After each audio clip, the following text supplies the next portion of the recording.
Hi, my name is Anastasia, and a few days ago something happened that makes me sick. We moved to an East Coast town about a year ago to be closer to family. So close, in fact, that my aunt, her wife, and my cousins are only a 10-minute walk from my house. Granted, we are very spaced out and borderline rural despite living about 15 minutes from the outskirts of a big city. I was walking my two little dachshunds back home from my aunt's house. My mom hates it when I'm alone the majority of the day, so I spend time at their house, and I was genuinely enjoying my time. It was cold but quiet and oddly beautiful. I got home, fed my pups and two birds, and FaceTimed a friend. I was talking with them and doing chores, and was admittedly being loud and giggly when taking out the trash to the cans on the side of my house. I get back inside and lay down in bed still chatting, when my bird starts calling at something. Now anyone who has owned a parrot knows that they have distinct noises for certain moments. She has been in my family for 76 years, and with me my whole life, so I knew the sound was alarm/intrigue. I brush it off as her seeing herself in the window reflection and go back to talking to my friend. I get up to get water and my back is to the sliding glass door, thankfully locked, and my friend has the wind knocked out of him. I'm confused and think he's hurt. He tells me go back to your room now. I scoff, but then I see it in my camera view. There is a man with his face and hands pressed up against the glass door. He's a middle-aged white guy in a gray pullover and dark pants and a grin on his face. My friend, ever the best in panicked situations, tells me, "Don't look at him, just go to your room." I was shaking so hard. I'm blubbering and decide to lock me and my dogs in my closet. My parrot is still going crazy. English isn't my first language, and it's bad when I'm shocked, so I revert back to my native language, which he doesn't know. Luckily, my friend knows to take charge and he tells me he'll be over in 10 and he calls the police. I'm thinking I can run to my mom's room and find the gun, so if the guy comes in the house, I can blow a quarter-sized hole in his chest. I'm debating getting up when I hear tapping on my window. It's slow and intentionally creepy and my dogs start barking. I'm ready to accept my death. I am a teenage girl home alone and I am about to die. Wait, my aunt should about to be leaving for work.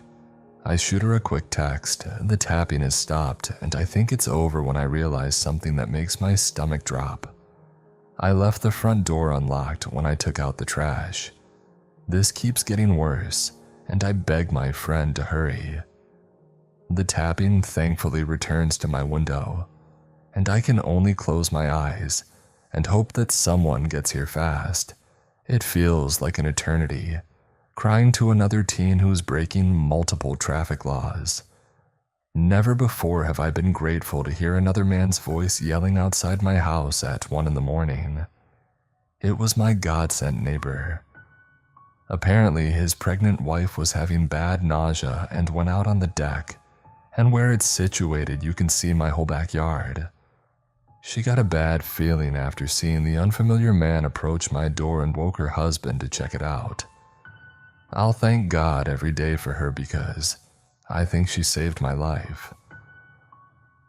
I let my neighbors into my house and my aunt comes about 4 minutes later packing major heat, my friend not long after her. I go from home alone to an impromptu house party of concerned people. The police come like 10 minutes later, like they didn't just take 30 minutes to arrive at the scene. What the heck is this normal? On the brighter side, my bird wasn't too alerted by this encounter and went back to eating not 5 minutes later, and my dogs were just happy to see people. My friend has been staying the nights with me since. I'm finding it hard to be home alone, despite the fact that an arrest was made. I'm so thankful that my neighbor had such good instincts, and that my aunt and friend were so quick on their feet, because this could have been a lot worse. So one night, me and my friends were playing some hide and seek in our hometown. We were probably around 13 at that time. I went into a small area that is basically like a shortcut from the main road to the side road. Unfortunately, I went alone and didn't even think of what could happen. Remember, we were only 13 at that time and didn't bring phones with us, so if something happened, nobody would even know.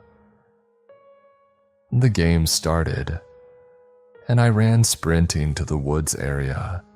The first 30 seconds were good.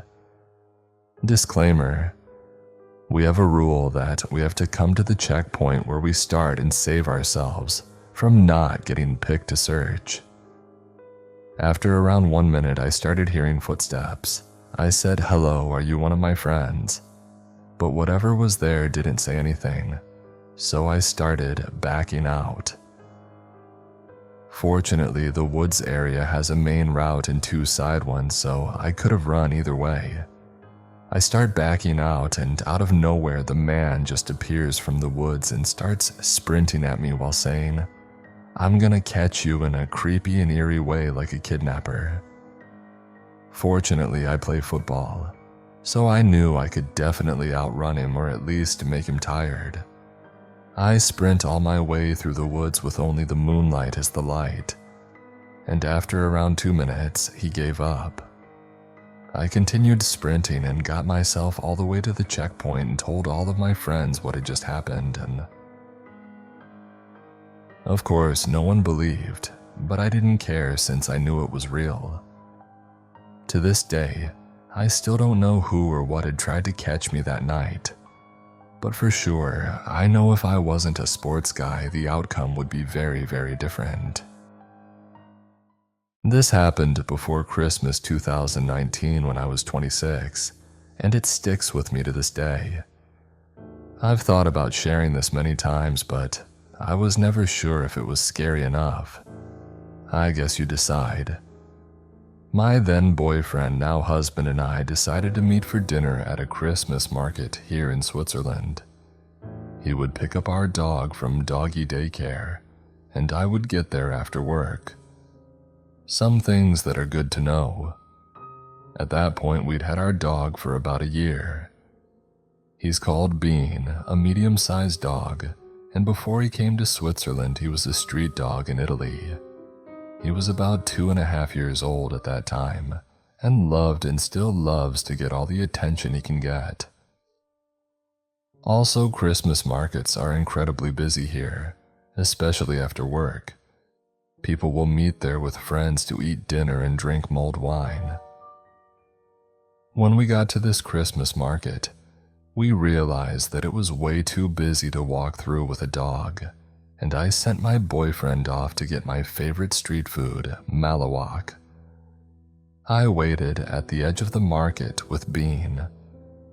Bean likes to greet everyone who looks at him, and by that point, I had gotten used to talking with strangers because my dog wanted to meet them, so I wasn't too concerned at first when a dude came up to me.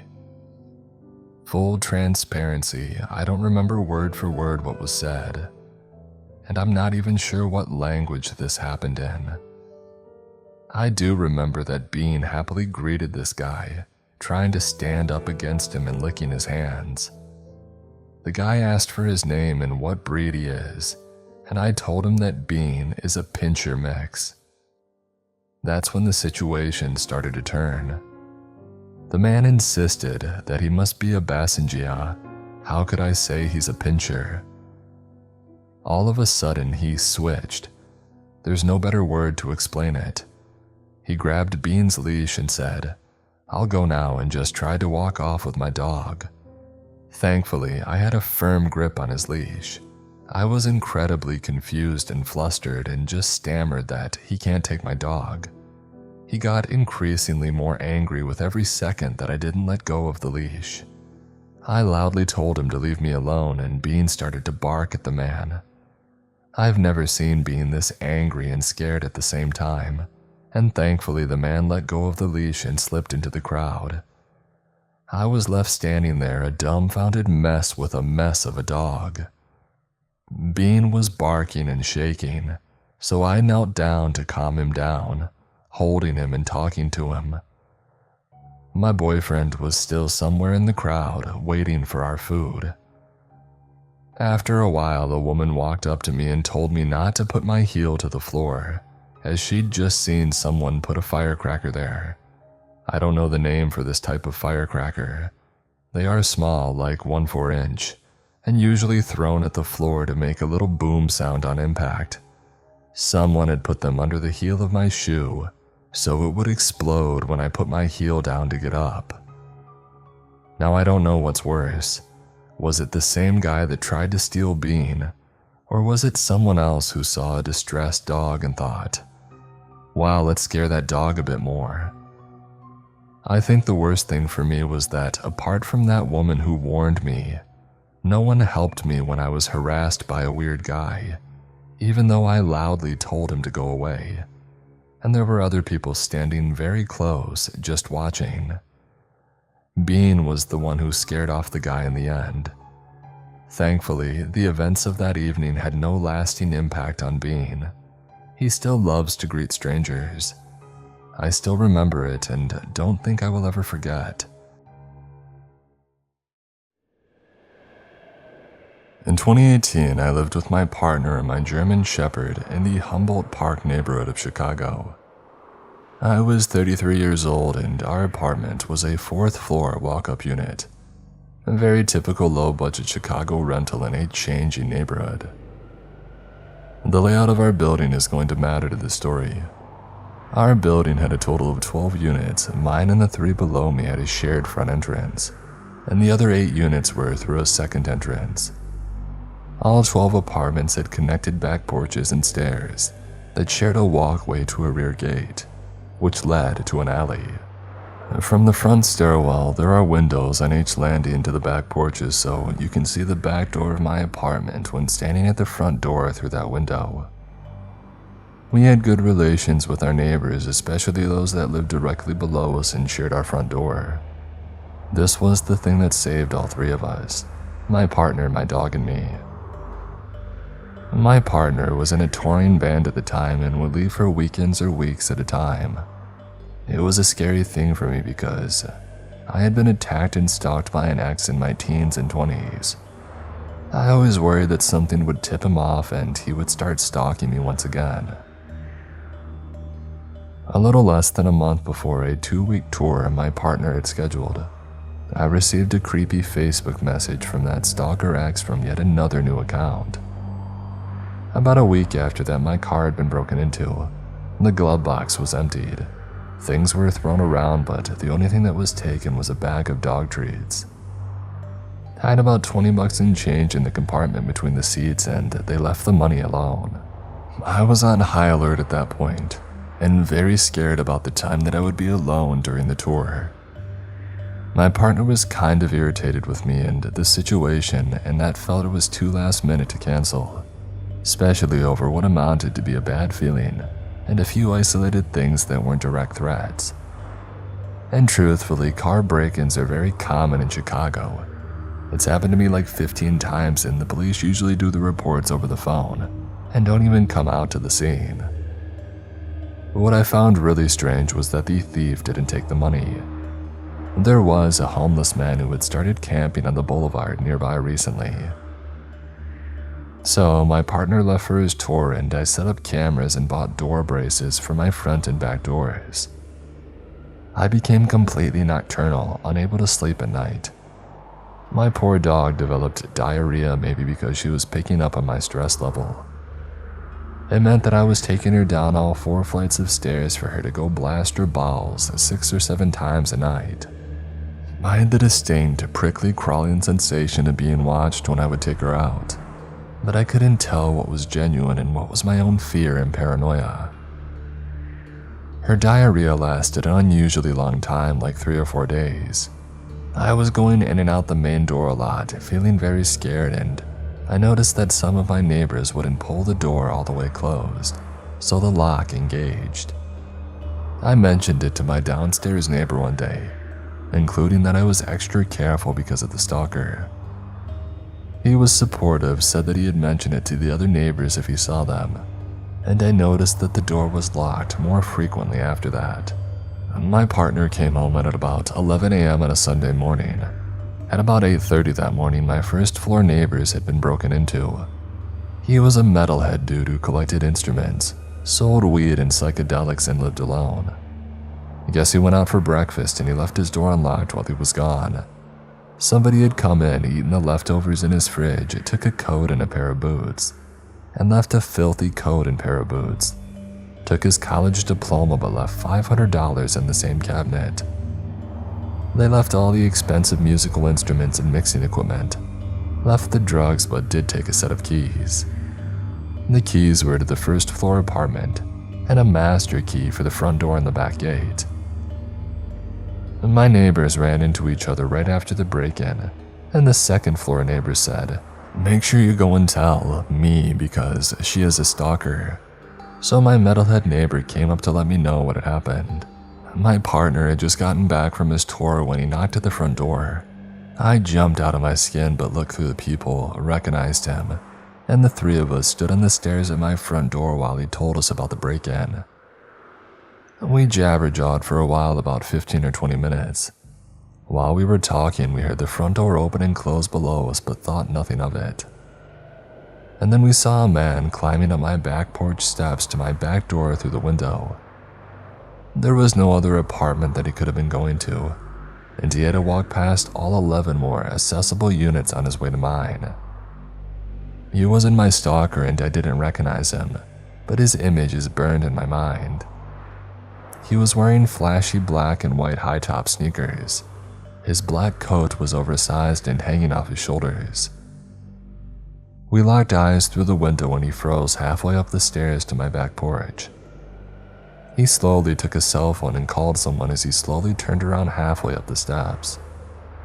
He walked back down the stairs in artificially slow motion, like he was pretending to be nonchalant, and then bolted into a sprint as soon as he hit the porch below mine. My neighbor ran downstairs and dialed 911. My partner and I ran through the apartment to the back porch and saw a sedan and a windowless van pull out from the sketchy building 2 doors down. Both cars floored it out of the alley. We didn't get the plates, but the cops said that it wouldn't have mattered. There wasn't any crime committed and nothing concrete to justify stopping them. And they very condescendingly explained this to me as they took my statement later. My neighbor is the one who actually made the call and had the police report. My partner and I were just considered witnesses. For a long time, the thing that scared me the most was the tool that my neighbor found when he went running downstairs. It was a 2x4 piece of wood cut to about 2 feet, but about 6 inches of it had been made into a handle. It looked like a paddle, and for a long time I couldn't figure out what it was, but I'm pretty sure it was a ram for the door jammer locks. When I looked at my door afterward, it looked like the frame had been repaired, like it had been broken open before. It seemed like they used the one master key to place the ram, get somebody at the back door to catch me if I tried to run out that way, and somebody else was going to come back around since they only had one key, and they would break in my front door and go forward with whatever they had planned. When we caught them before they could catch me unaware, they seemed to have aborted the plan. I suspect that they had been watching me, especially while I was taking out my dog, and figured that I was alone.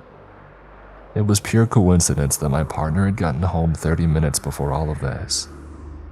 I feel that we all could have been horribly injured or worse had we been trapped inside, and they had gotten the jump on us.